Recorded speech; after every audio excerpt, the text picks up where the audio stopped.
మాజీ ఉపరాష్ట్రపతి వెంకయ్యనాయుడు తమ ఓటు హక్కు వినియోగించుకున్నారు. జూబ్లీహిల్స్లోని ఓబుల్రెడ్డి స్కూల్లో సతీసమితంగా వచ్చిన ఆయన ఓటు వేశారు.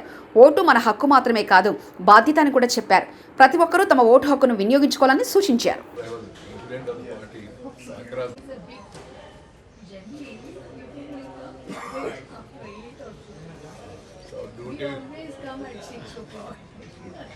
My house is nearby. Very close.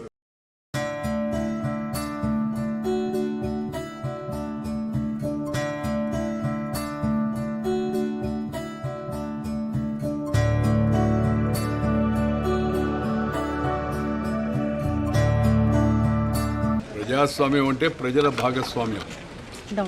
ప్రభుత్వంలో, చట్టసభల్లో ప్రజల భాగస్వామ్యం ఎలా వస్తుంది? ప్రజలు ఓటు హక్కును ఉపయోగించుకున్నారు. ఓటు కేవలం మన